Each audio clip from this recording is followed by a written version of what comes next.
अल्लाहु अकबर अल्लाहु अकबर अल्लाहु फैज फैज उठ जाइए, सुबह हो गई है। सारा घर का काम पड़ा हुआ है। ये रात भर मोबाइल में गेम खेलते रहते हैं और सुबह उठते लेट है। ये फैज तो बिल्कुल भी हमारा हाथ नहीं बटाता है। अरे शांत हो जाओ बेगम, क्यों इतना गुस्सा कर रहे हो। चलो एक काम करो, आज खाने में कोरमा बना लो, बहुत वक्त हुआ खाए हुए। खाने के अलावा भी कभी कोई बात कर लीजिए।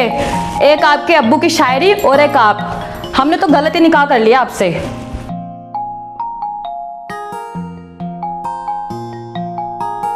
अब्बू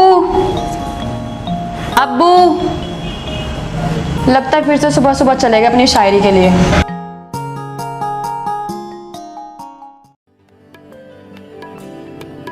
साहब एक शेर सुनिए। मिलने आया मैं कभी खून नहीं देखा, मिलने आया मैं कभी खून नहीं देखा, इसे देखा उसे देखा उसे नहीं देखा, उसने निकाला था मुझे झूठे इल्जाम लगाकर, उसके बाद पलटकर मैंने घर नहीं देखा, और फिर एक ऐसी जगह पलटा था मैं, उसके बाद पलटकर उसने मुझे नहीं देखा। और जनाब रास्ते हमारे एक ही थे, एक ही रास्ते पर थे हम, और एक ही रास्ते पर थे हम।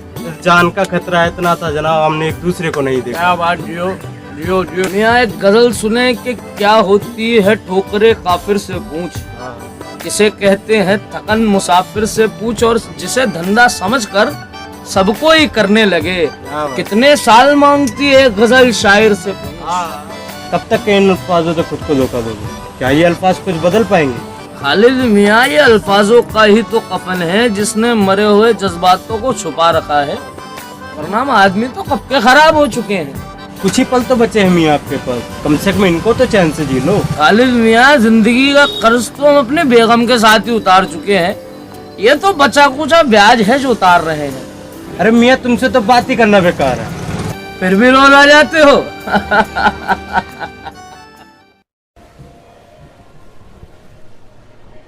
दादाजी, वैसे दादी और आपकी भी लव मैरिज हुई थी? मेरे बच्चे, उन जमानों में मोहब्बत के मौसम हुआ करते थे। ये तुम लोगों की तरह थोड़ी वो होता है ना कि जिस दिन एक दूसरे को गुलाब दे देते हैं और बस बात खत्म। अरे दादाजी, वैलेंटाइंस डे। हाँ वही वैलेंटाइंस डे। खैर मोहब्बत तो पहले हुआ करती थी, आजकल के तो गुलाब में खुशबू नहीं है, तो मोहब्बत में क्या होगी। मतलब आप और दादी कैसे मिले थे? आपने उनको रोज दिया था या सीधा प्रपोज किया था? हम तुम्हारी दादी से जब मिले थे तो पहली बार में उन्होंने हमारे ऊपर गोबर होता है ना तसले में, वो हमारे ऊपर गिर दिया था। पहले हम बहुत गुस्सा हुए, फिर तुम्हारी दादी को देखा हमने और हम सब भूल गए और सारा गुस्सा शांत हो गया। फैज, ये सब कुछ क्या है? कितने कम नंबर।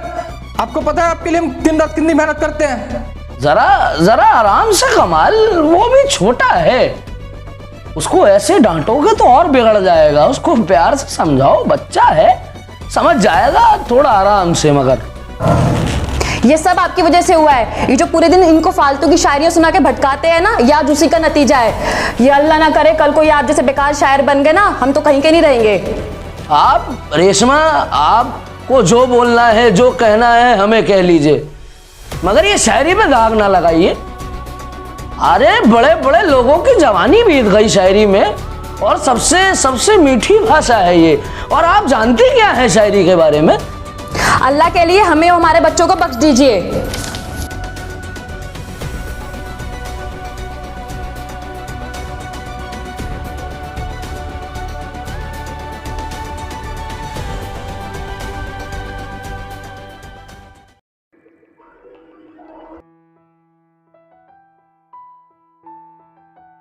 अरे रेशमा, बस भी कीजिए।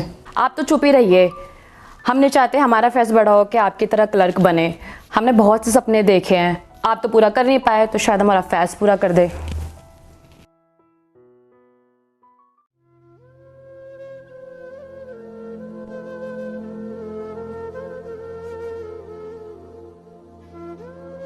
ये सब आपकी वजह से हुआ है। ये जो पूरे दिन इनको फालतू की शायरियां सुना के भटकाते हैं ना, ये आज उसी का नतीजा है।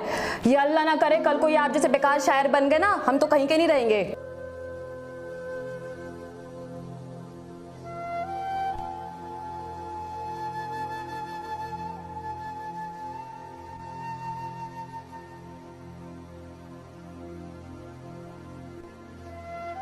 कुछ ही पल तो बचे हैं मियाँ आपके पास, कम से कम इनको तो चैन से जी लो।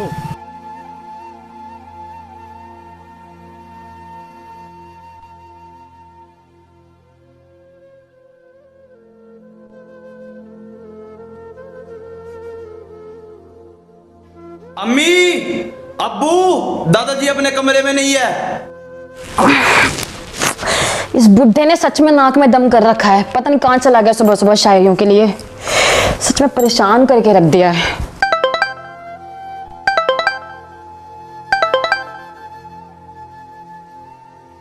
हाँ जुनैद बोलो, खैरियत तो है?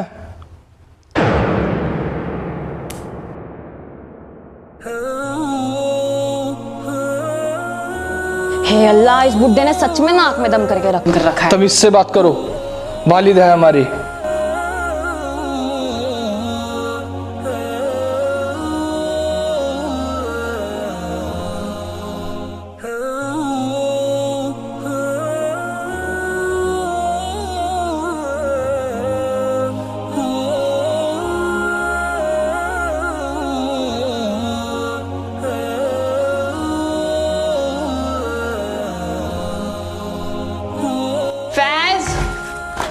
ये तेरे दादाजी की कुछ किताबें हैं, जाके कबाड़ी को बेचा। जीते जितने उन्होंने कुछ कमा के दिया नहीं है, क्या पता इनसे ही कुछ पैसे मिल जाएं। जा इनको जल्दी से जाके बेचा। सारी की सारी रद्दी भर रखी है इन्होंने।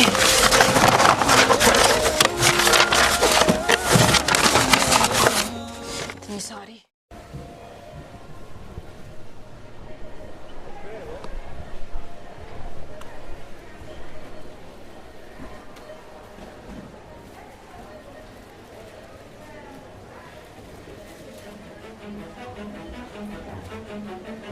अब यहाँ कंपनी डूबे पे डूबे जा रही है, कंटेंट खत्म हो रहे हैं। अच्छा अबे यार, मार्केट में हजारों राइटर है यार, किससे ये बात कर। एक काम कर, कुणाल वर्मा को ले ले, आजकल ऐसे ही बहुत चल रहा है, सुना है। अबे टिकटॉक ही तो बंद हुआ, बैंचो कंपनी थोड़ी ना बंद हो गई है।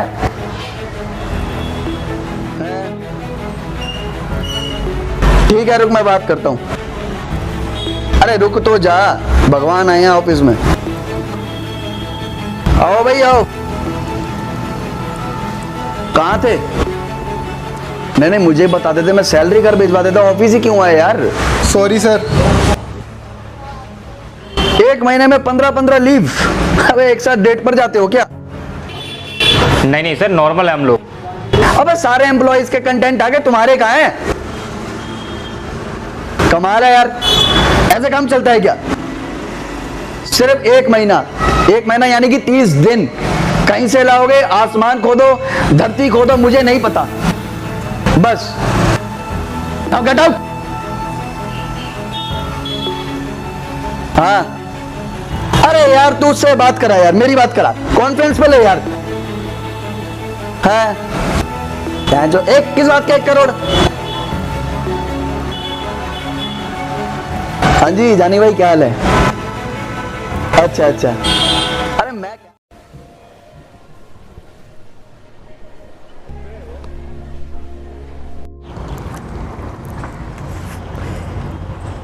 साले ने इज्जत उतार दी। अगर नौकरी का सवाल ना होता ना तो बताता साले अल्फा बीटा को। अरे वो सब तो ठीक है, पर अब नया मसाला कहाँ से लाएं जिससे नौकरी बच सके? टेंशन मत ले यार, तेरा भाई कोई जुगाड़ लगाएगा। बंदी भी तो बचानी है यार। बंदी? ये कहाँ से आ गई? अबे चोमू, जब नौकरी नहीं होगी तो घंटा बंदी होगी। Allahu Akbar, Allah.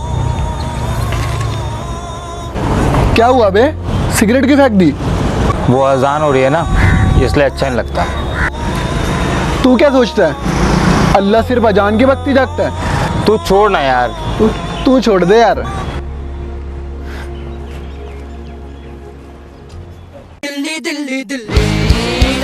Delhi Delhi Delhi Delhi Delhi Delhi Delhi Delhi Delhi Delhi Delhi दिल दिल दिल दिल दिल्ली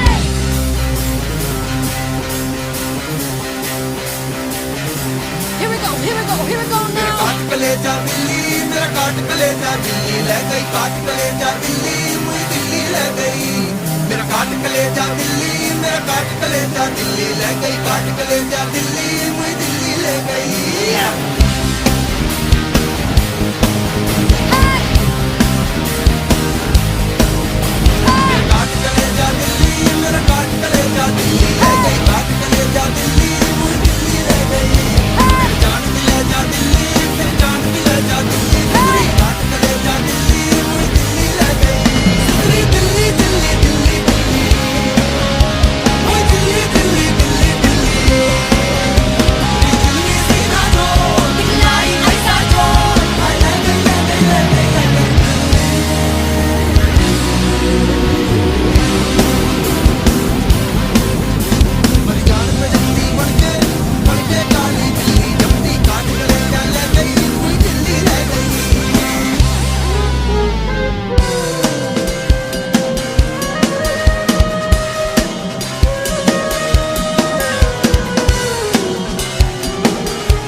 अभी ये रद्दी में क्या ढूंढ रहा है? इसमें थोड़ी कहानी मिलेगी। चल अब नई नौकरी भी ढूंढनी है।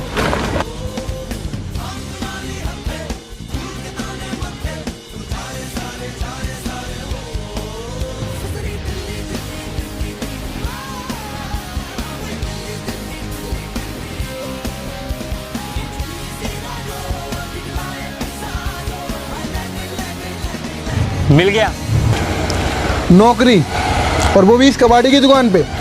अबे चोमुक कहानी मिल गई। अबे तू पागल है क्या? इस रद्दी में क्या मिलेगा? भाई ये बता, ये किताबें बेच के कौन गया?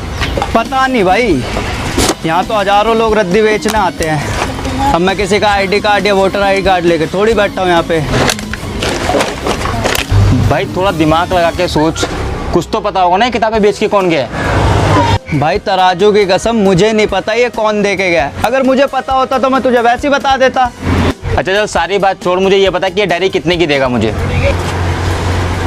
अब दे दो यार, जो सही लगता है तुम लोग को।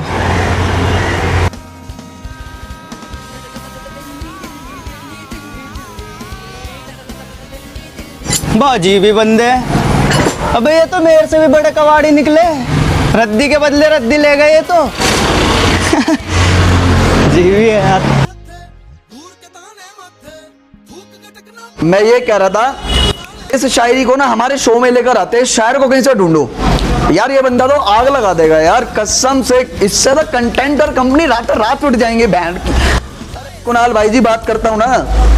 सर वही तो नहीं मिल रहा, पूरी दुनिया नाप दी हमने। ये बंदा ही गुमनाम है। क्या मतलब गुमनाम शायर? अबे जिसने शायरी लिखी है तो बंदा भी तो होगा। भूत लिख कर चलेगा इसे, आदमी गुमनाम है। ओहो, एक काम करते हैं ना, इस शो को ही बना लेते हैं। अगला क्या पता अपना नाम और पहचान देख के खुद ही आ जाए। ये भी सही कह रहा है तू। एक काम करो, शो की तैयारी करो रिदम। एक काम कर, एडिटर से बात कर और आज ही इसका स्क्रीन प्ले तैयार करवाओ। इस शायर को ना टेलीकास्ट करो। समझ रहे मैं क्या कह रहा हूँ? और शायर को कैसे ढूंढ के निकालते हैं। अरे ये तो कला है यार। ये तो तुम्हारी तनख्वाह बढ़ा दूंगा अगर शो हिट हो गया तो। चलो तैयारी करो। अरे जी कुणाल भाई क्या हाल है? जयशंकर। हाँ मैं उस दिन मिलने बैठा, थोड़ी तुम्हारी बात। आज क्या सवाल हो सकते हैं? सवाल ये हो सकते हैं कि रिया की जो चैट सामने आई, जो व्हाट्सएप चैट जो बताती है ड्रग्स के लेन देन को लेकर चर्चा हो रही थी, इसका सच क्या है? ड्रग्स कहां से आए, ड्रग्स किसने लिए और क्या सुशांत को ड्रग्स दिए गए? दूसरा सवाल ये था कि फैस रिमोट दो और आप जाके पढ़ाई करो। क्या होती है ठोकर, ये काफिर से पूछ। क्या होती है थकान, ये मुसाफिर से पूछ। जिसको धंधा समझकर आजकल हर कोई करने लगा है, कितने साल लगते हैं एक गज़ल में, ये सिर्फ एक शायर से पूछ। जी हाँ, ये अल्फाज है गुमनाम शायर के। गुमनाम शायर इसलिए क्योंकि ना ही इनकी कोई तस्वीर है, ना ही कोई नाम है और ना ही कोई पहचान है, लेकिन फिर भी इनके अल्फाजों ने पूरी मार्केट में धूम मचा दी है। इनके लिखे हुए अल्फाजों की पूरी किताब की 6 लाख कॉपीज मार्केट में बिक चुकी है। अगर आप ये शो देख रहे हैं, अम्मी ये देखिए दादू का नाम टीवी पे। ये अल्फाज एक गुमनाम कलाकार के हैं। अगर ये प्रोग्राम आप देख रहे हैं तो नीचे दिए गए पते पर आएं और आकर अपना 12 लाख का इनाम ले जाएं। धन्यवाद। हाय अल्लाह, यकीन नहीं होता। चलिए ना, हमारा अच्छा वक्त आ गया, ये सारे पैसे हमारे हैं। नहीं रेशमा, हम जीते जीते उनको समझ नहीं पाए। अब इन पैसों को क्या फ़ायदा, हम इनके लायक नहीं हैं। आप सही कह रहे हैं। हमें आज फ़क्र होता है कि वो हमारे वालिद थे। जीते जी हमने उनकी कोई कदर ही नहीं करी, उनकी हुनर की। अगर आपने उनकी हुनर की कदर करी होती तो वो आज हमारे बीच होते। वो सच में गुमनाम शायर निकले।